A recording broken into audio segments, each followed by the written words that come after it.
Hi, Joe Garmer here. Listen, I thought I'd put something on video that might be important to people who get these injuries when exercising. I have been dealing with a tendon injury, and it's all related up the leg into the hips, I think. So I'm working the whole interior and exterior of this leg to deal with it, including the hip flexors and the various muscles in the hip flexors. I want to show you a few stretches that I'm using to try to alleviate this Achilles tendon that's got me hobbling around for the last couple, 3 weeks. That's kept me off my game, kept me from doing the high intensity interval training on the stairs and things like that. So I gotta solve this thing. That's what's up next.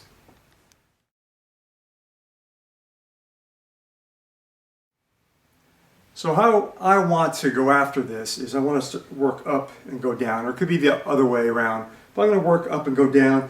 And the first thing before I get too involved with intense movements in here with these real hard lacrosse balls or a softer tennis ball, I want to get a general warm up with this foam roller, which is a good thing to do, by the way, before you even exercise this particular body part, because it'd be an intense exercise with weights, etc.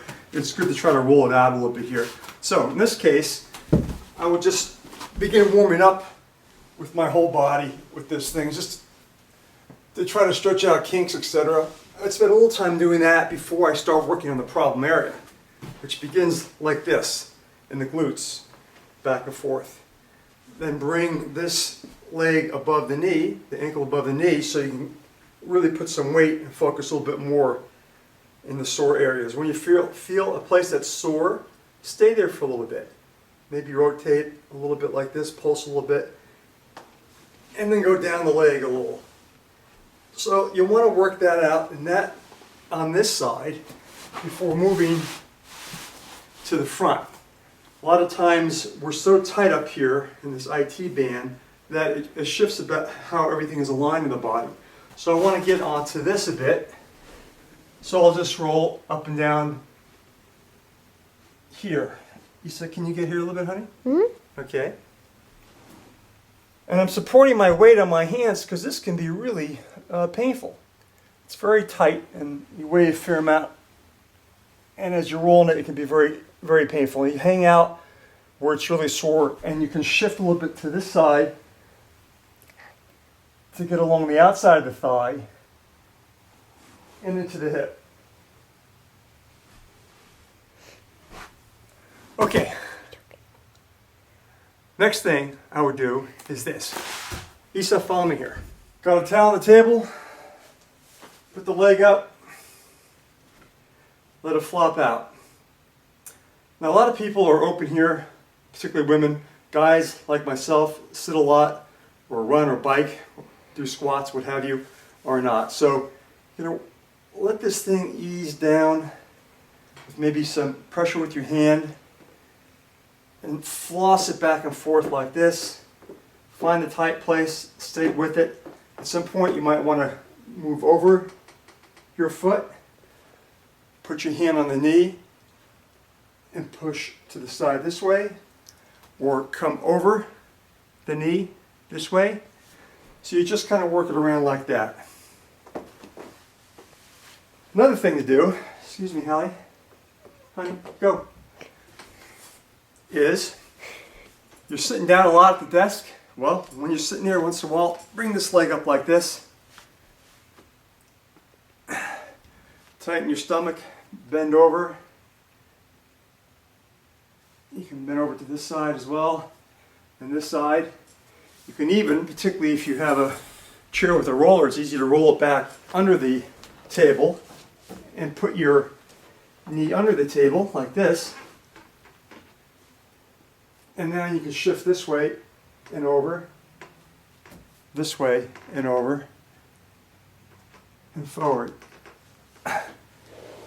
Okay, now that that kind of stuff is done, and you might spend a minute or more in each movement, now work the more invasive hard ball technique. Isa, this way. So this depends upon how sore you are and how much pain you can take. The soft tennis ball can work in certain positions. The hard lacrosse ball is better, but it can hurt, particularly if you're sore. So what I'm going to do is I'm going to work these different parts of the hip flexors.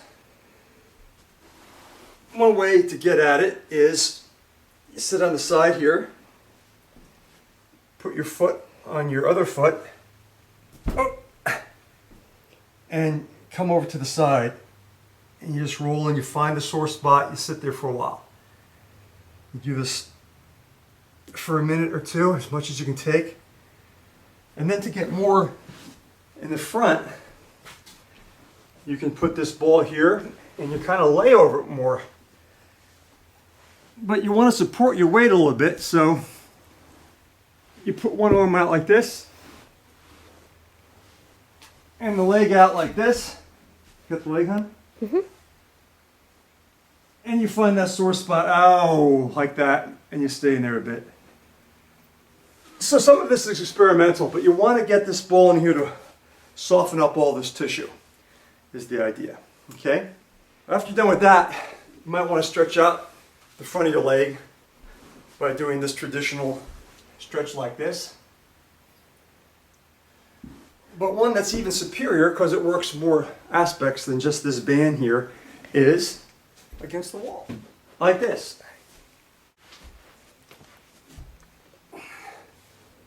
So you push your knee up against the wall. I have a little cushioning here so my foot has a place to go. You stand up. Now at this point, you can let yourself come forward. This knee goes forward, you come forward over, and you come back up. You feel that tension there, and you hold it. Hold it for a minute or more. The more you hold it, the more points you get. Finally, you get right to the place. In my case, I'm trying to get to the Achilles tendon, right? So, move back, hon. Back to the ball, to the tendon. So I'm going to rub this ball, into my calf. I'm going to come up so my weight's on it.